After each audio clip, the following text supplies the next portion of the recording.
Well, LCS starts in just a couple days. I'm here for Media Day. Coverage brought to you by Alien. We're talking to GoldenGlue. So, Grayson, a couple days ago, obviously the news came out that you would not be starting for Golden Guardians.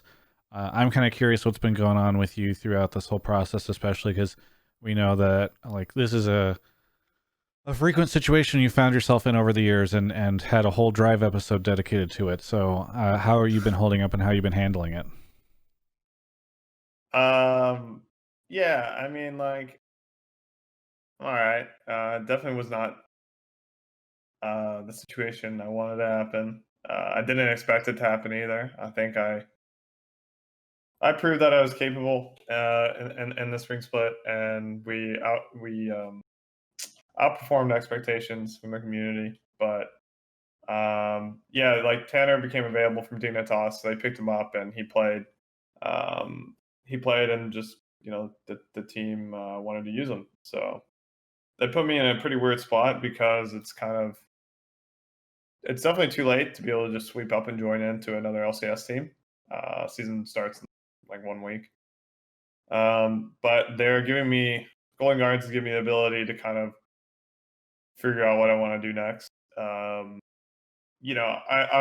primary prerogative is to figure out, you know, where I can compete if possible. If my best chance of competing is just staying with Golden Guardians and trying to get scrims with the main team, or if it's looking elsewhere for another team, if another team needs a mid laner. So I'm kind of just trying to figure that out. In the meantime, I have coaching as kind of a secondary thing I'm looking at right now. Um, there's no really like set role for me yet. I could kind of go in the direction of streaming, coaching. I'm kind of leaning towards in my interim in my free time, looking at helping the team in a coaching role if I can't find a place to compete because it's so late in the season. So just trying to figure out how I can stay active um, and yeah, still learning, either learning how to compete better in the future or building the building blocks for becoming a coach in the future. Yeah. So that's kind of what I'm looking at.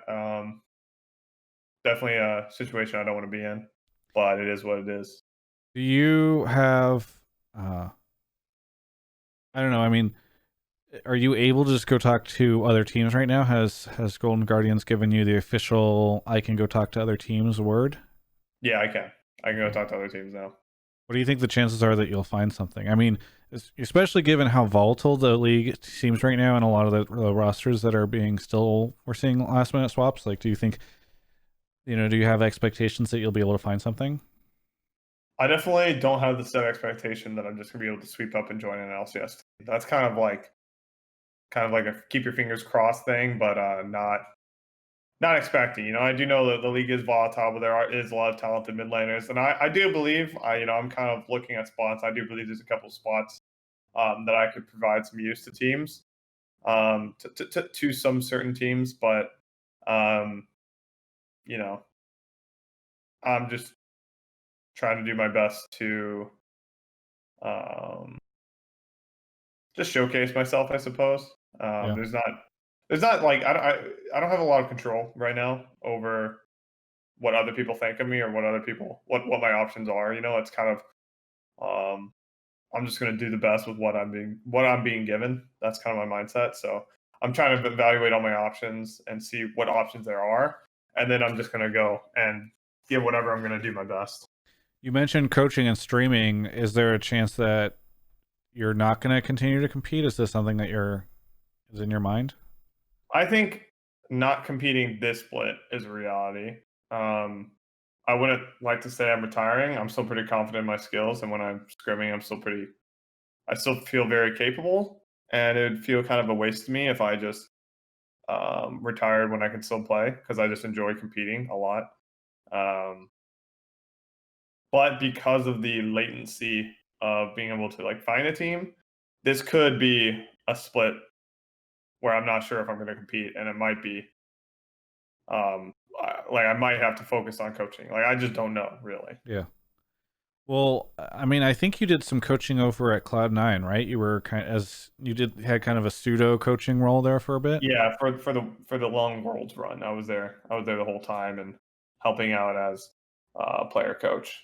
Is Um, that something you feel comfortable doing at Golden Guardians? I mean, speaking candidly, I gotta imagine it's a little awkward. You feel like you had like a pretty good spring split, and then is that Boba? Feel it's like you had both. a pretty good spring split, and then you you find yourself not playing, and now your option is like, well, I can help coach, possibly even the guy that they replaced me with. I mean, I have to imagine that feels a lot of people in your situation would feel bitter about the whole thing. Yeah, no, I mean, there's definitely there is that emotional sense of like what like it's a constant thing of just why didn't you guys choose me? Why I feel like you guys should have chose me, but how I kind of deal with that, how I deal with those kind of emotions is I just kind of I don't think they help me at all. I think I have to channel those into, well, if I have anything here I can still learn or do, if I can coach the team, and that will also improve my ability to play from learning from watching the scrims or coaching, or improve, my possibility to be a head coach in the future for this team or a different team. It's kind of just turning a loss into a win is kind of like what I try to do. Yeah. Um, like the obstacle is the way, right? I have this obstacle now that I'm not playing, even though, like, regardless if it's fair or not, it doesn't really matter. Um, it's just about what can I do with the situation to turn it into a win for myself. So that's how I look at it. Yeah. I mean, I think that's really constructive and good for sure. What have you been doing in the interim, right? Like the team is obviously scrimming. So what have you? It looks like you're in the office right now, or is this your bedroom? No, this is my apartment. I'm still in Okay. my apartment. Today's the day off. It's only been like 2 or 3 days, really. I've been free, so it's kind of like just a bit of, I wouldn't say soul searching, but just trying to evaluate what my options are. Yeah. What do I want to do? What can I do? Like, what teams do I think I could provide some value to competing? Um, or is there still a future of me competing here? And it's kind of just a lot of thinking, a lot of brooding. It's not very eventful. It's a lot of like waiting and seeing. Like waiting for people to message you back, and Yeah. that kind of thing. So nothing like extreme or eventful. I'm still watching the scrims, and yeah, I'm just kind of trying to figure out what makes sense. Well, I know you have a ton of fans. Did you get a haircut recently? Yeah, the barber guy just You're opened the up. He first gave me. person I feel like I've talked to who has had like a clean cut, and I'm looking super shaggy. Yeah. It was just something that struck me at that last moment. But I know you have a ton of fans in the league and people who are hoping to see you compete soon. So hopefully that does end up happening. But I want to thank you so much for taking the time to do this interview. Is there anything you want to say to anybody out there? I just want to say thank you to all my fans out there. I received a lot of support when the news came out. Right, a lot of people um, just supporting me, and it feels really good. To read a lot of the comments that people were saying out there. I'm just gonna do my best to find my next place to compete, and we'll see where that goes. We'll see where that takes us.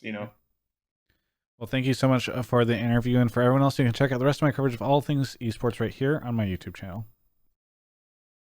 Hey, I want to give a big shout out to Draft Buff and Alienware for sponsoring this video. Alienware has released some amazing new hardware since Spring Split. You might have missed it because you haven't been watching my ads talking about it, but they now have updates to their M15 and M17 line, their Area 51M, and also their Aurora. So basically, all the stuff that we use here at Travis Gafford Industries to make stuff has been newly refreshed. And you can still use Travis 10 off, but you need to add Q2 at the end of it. Travis 10 off Q2 to save 10%. And there's a link in the video description, alienware.com/Travis to check out their stuff. It really helps me out. Thanks so much.